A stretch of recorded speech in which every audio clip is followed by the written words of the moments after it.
Bienvenue à tous. Samsung s'est imposé comme l'un des acteurs les plus en vue dans la course aux batteries à état solide. Et ses lignes de fabrication pilote constituent une étape clé pour transformer les prototypes de laboratoire en cellules pour véhicules électriques.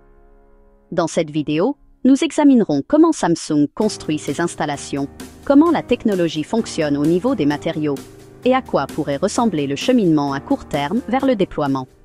Abonnez-vous dès maintenant. La distinction centrale entre une batterie à état solide et une batterie lithium-ion conventionnelle réside dans l'électrolyte.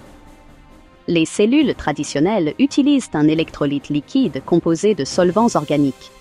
Ces liquides permettent aux ions lithium de se déplacer entre la cathode et l'anode pendant la charge et la décharge, mais ils sont volatiles et peuvent former des dendrites qui provoquent des courts-circuits. L'approche de Samsung remplace le liquide par un électrolyte solide à base de sulfure ou d'oxyde. En pratique, cela signifie que la conduction ionique se produit à travers un matériau cristallin ou vitreux au lieu d'un liquide, éliminant les risques d'inflammabilité et limitant la croissance des dendrites. Des chercheurs de l'Institut Max Planck ont publié des preuves dans Advanced Energy Materials selon lesquelles les électrolytes sulfurés peuvent atteindre des conductivités aussi élevées que 10 millisiemens par centimètre, ce qui est comparable aux électrolytes liquides dans des conditions contrôlées. La ligne pilote annoncée par Samsung SDI implique des équipements pour le pressage, le frittage et la stratification de ces feuilles d'électrolytes solides à l'échelle industrielle. Le processus commence par la synthèse de poudre, où les composés contenant du lithium sont broyés et mélangés dans des conditions inertes. Ces poudres sont ensuite compactées en fines feuilles par pression et chauffage contrôlé. Une fois les films d'électrolytes solides produits, ils sont laminés avec des couches de cathode et d'anode dans une pile similaire aux cellules de type push. Contrairement au système liquide, il n'est pas nécessaire d'injecter des solvants, mais une liaison à haute pression est essentielle pour obtenir des chemins ioniques continus. Les machines de la ligne pilote ressemblent à des équipements de fabrication de semi-conducteurs, avec des enceintes à gants, des chambres à atmosphère d'azote et des robots de manipulation automatisés qui minimisent la contamination. Samsung a testé une anode composite argent-carbone qui élimine le lithium métal pur. Cette innovation a été décrite dans un article de Nature Energy en 2020. En dispersant le lithium dans une matrice de carbone, l'anode évite l'expansion de volume qui endommage habituellement les cellules. La chimie de la cathode reste l'oxyde de nickel-cobalt-manganèse, similaire aux batteries lithium-ion haute énergie actuelles. L'électrolyte solide garantit que le lithium se déplace sans former de dendrites filamenteuses, qui transperceraient normalement un séparateur. Cela permet une densité d'énergie plus élevée et une durée de vie plus longue que les cellules utilisant des électrolytes liquides. Lors des essais en laboratoire, la durée de vie a dépassé les 1000 cycles de charge et de décharge, ce qui est suffisant pour les premiers prototypes de véhicules. La ligne pilote vise à combler le fossé entre les prototypes de pile-boutons et les cellules de plus grand format adaptées aux véhicules. Au niveau des piles-boutons, les chercheurs de l'Institut de technologie avancée de Samsung ont démontré plus de 1000 cycles de charge, avec une densité énergétique de 900 Wh par litre. Ce sont des résultats de laboratoire, mais leur mise à l'échelle nécessite un équipement de fabrication capable de maintenir une épaisseur uniforme, de prévenir la contamination et d'appliquer une liaison à haute pression sur de grandes feuilles d'électrodes. La ligne pilote comprend donc un revêtement rouleau à rouleau, des systèmes d'alignement de précision et des unités d'inspection optique qui recherchent les fissures ou les vides dans les feuilles d'électrolyte. Atteindre des rendements supérieurs à 80% est considéré comme un objectif essentiel avant que les partenaires automobiles ne puissent réellement faire confiance à la chaîne d'approvisionnement. L'initiative de Samsung s'inscrit dans le prolongement des efforts déployés par Toyota et QuantumScape. Toyota a annoncé qu'elle prévoyait de commencer la production limitée de batteries à semi-conducteurs pour véhicules hybrides d'ici 2027. QuantumScape, soutenu par Volkswagen, a publié des données dans Nature Nanotechnology montrant une recharge rapide jusqu'à 80% en seulement 15 minutes avec un séparateur céramique. En comparant ces programmes, nous pouvons observer différentes options de matériaux et stratégies de conception. Toyota privilégie les électrolytes sulfurés. QuantumScape se concentre sur les céramiques d'oxyde, tandis que Samsung combine les électrolytes sulfurés avec une anode unique en argent-carbone. Cette diversité indique que plusieurs voies techniques sont testées pour évaluer leur viabilité. Solid Power aux États-Unis et Prologium à Taïwan exploitent également des lignes pilotes, ce qui ajoute une pression concurrentielle encore plus forte au programme de Samsung. La ligne pilote doit également gérer la sensibilité à l'humidité. Les électrolytes sulfurés peuvent réagir avec la vapeur d'eau pour produire du sulfure d'hydrogène gazeux, qui est toxique et corrosif. Cela signifie que la production doit avoir lieu dans des salles blanches contrôlées, similaires à celles que l'on trouve dans les usines de semi-conducteurs. Samsung a de l'expérience avec de telles installations grâce à son activité de semi-conducteur, ce qui lui donne un avantage pour adapter l'équipement. La nécessité d'environnements hermétiquement scellés augmente les coûts et la complexité, mais elle est nécessaire pour obtenir des performances d'électrolytes stables. Les incitations gouvernementales en Corée du Sud ont contribué à réduire le fardeau des coûts en finançant les infrastructures pour les installations de salles blanches avancées à Suwon. Le fonctionnement d'une cellule à semi-conducteur peut être décrit étape par étape. Pendant le chargement, les ions lithium quittent la cathode, traversent le réseau d'électrolytes solides et s'insèrent dans la matrice de l'anode. Les électrons circulent simultanément à travers le circuit externe. Pendant la décharge, le processus s'inverse. L'électrolyte solide maintient une stabilité mécanique, de sorte que les dendrites ne peuvent pas se propager. C'est pourquoi des tensions et des densités d'énergie plus élevées sont réalisables sans le même risque d'emballement thermique. Des chercheurs du MIT ont rapporté dans le Journal of the Electrochemical Society que la migration des ions dans des réseaux de sulfure correctement frités peut dépasser 3 millisiemens par centimètre à température ambiante, ce qui rivalise avec les électrolytes liquides. La capacité de la ligne pilote de Samsung est modeste comparée aux usines de batteries à grande échelle. La production initiale peut être mesurée en mégawattheures plutôt qu'en gigawattheures. Cependant, l'objectif n'est pas l'approvisionnement immédiat du marché de masse, mais plutôt la validation de l'équipement, du contrôle qualité et des méthodes d'intégration. Une fois que des rendements fiables sont démontrés, des usines plus grandes peuvent être conçues.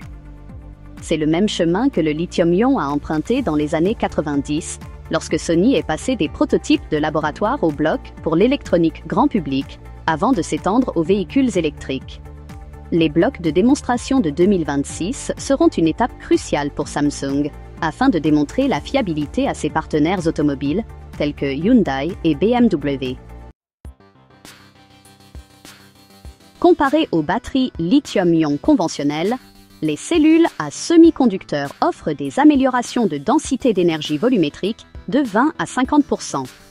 Elles peuvent également fonctionner en toute sécurité à des tensions plus élevées, ce qui permet des conceptions de packs plus simples avec moins de systèmes de refroidissement. Pour les véhicules électriques, cela signifie soit une autonomie plus longue, soit des packs de batterie plus petits pour la même autonomie. Dans l'aviation, où le poids est essentiel, les batteries à semi-conducteurs pourraient permettre aux avions régionaux d'adopter une propulsion hybride ou entièrement électrique. La Commission européenne a financé plusieurs projets dans le cadre de l'initiative Battery 2030+ pour explorer de telles applications, y compris des études pilotes pour les packs d'aviation en France et en Allemagne. En termes de limitation, le coût des matières premières reste une préoccupation. L'argent est relativement cher par rapport au graphite, donc l'utilisation par Samsung d'une anode composite argent-carbone doit être optimisée pour la production de masse. La durée de vie dépend aussi beaucoup de la stabilité interfaciale. Même avec des électrolytes solides, des microfissures peuvent se former et, avec le temps, augmenter la résistance. Des recherches de l'ETH Zurich, publiées dans Science Advance, ont montré que les revêtements d'interface tels que les phosphates de lithium peuvent améliorer la stabilité. Samsung devra probablement incorporer ces revêtements dans sa ligne pilote. S'ils réussissent, la durée de vie pourrait atteindre 2000 à 3000 cycles, ce qui est tout à fait adéquat pour les garanties de véhicules qui dépassent 10 ans. La gestion thermique est un autre problème à considérer. Bien que les cellules à semi-conducteurs soient moins sujettes aux incendies, elles peuvent néanmoins souffrir d'une distribution inégale du courant si la température n'est pas uniforme. Cela signifie qu'il est nécessaire d'améliorer l'ingénierie au niveau du pack. Des entreprises comme LG Energy Solution expérimentent la modélisation thermique tridimensionnelle des packs à semi-conducteurs. La ligne pilote de Samsung intègre des capteurs pour collecter des données pendant le cyclage, afin d'affiner leur conception thermique. C'est un exemple de la façon dont les lignes de production pilote servent de banc d'essai pour les problèmes au niveau du système qui vont au-delà de la simple chimie des cellules. Des revues telles que Applied Energy ont publié des modèles de simulation montrant comment de faibles gradients de température peuvent entraîner une dégradation accélérée dans les systèmes à semi-conducteurs. Le soutien politique joue également un rôle ici.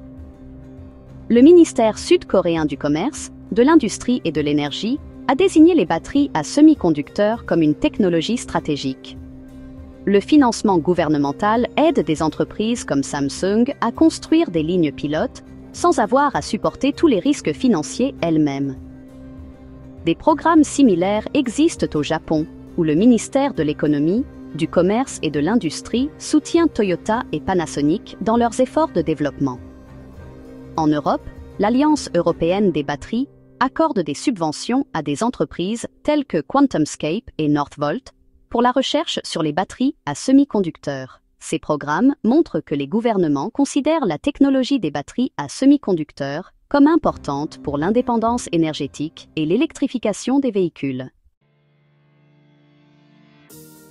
Les anciennes générations de batteries, comme celles au nickel-hydrure métallique et les premières batteries lithium-ion, offrent une comparaison utile.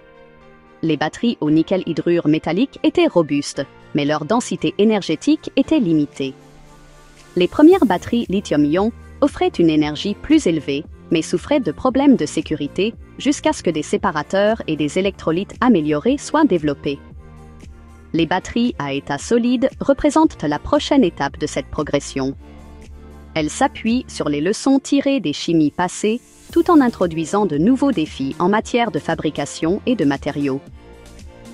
En comprenant ce contexte, nous pouvons voir pourquoi les lignes pilotes sont des ponts essentiels entre le concept et le marché. Les périodes de transition exigent souvent de la patience, comme le montre la longue courbe d'adoption du lithium-ion. D'un point de vue économique, les batteries à semi-conducteurs pourraient réduire les coûts à long terme grâce à des conceptions de packs plus simples et une durée de vie plus longue.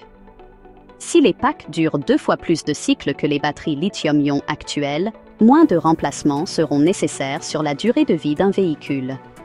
Cela, à son tour, réduit le coût total de possession. Les exploitants de flotte et les fournisseurs de stockage d'énergie sont particulièrement sensibles à la durée de vie. Des études dans IEEE Spectrum ont suggéré qu'une fois le rendement de fabrication stable, le coût par kilowattheure pourrait tomber en dessous de celui du lithium-ion liquide. Cependant, cela dépend de la capacité à surmonter les coûts d'investissement initiaux des équipements spécialisés et à développer des chaînes d'approvisionnement pour les poudres de sulfure. La concurrence est intense. Au-delà de Toyota, QuantumScape et Samsung, il existe d'autres entreprises comme Solid Power aux États-Unis et Prologium à Taïwan qui construisent des lignes pilotes. Solid Power a d'ailleurs fourni des cellules à Ford et BMW pour évaluation, et Prologium a signé des accords avec Mercedes-Benz pour fournir des packs de démonstration. Cette concurrence mondiale suggère que plusieurs entreprises pourraient atteindre la phase de démonstration à des moments similaires. Mais les différences dans les choix de matériaux détermineront qui pourra se développer le plus efficacement. L'avantage de Samsung est l'intégration verticale avec l'électronique et les semi-conducteurs, ce qui pourrait aider à l'intensification de la fabrication de précision et à l'automatisation des processus. La collaboration académique reste importante. Des chercheurs de l'Institut Max Planck ont étudié les mécanismes de diffusion des ions dans les électrolytes d'oxyde, tandis que des équipes de Stanford ont exploré les électrolytes composites polymères. Bien que Samsung se concentre sur les sulfures, la fertilisation croisée de la recherche accélère indéniablement les progrès.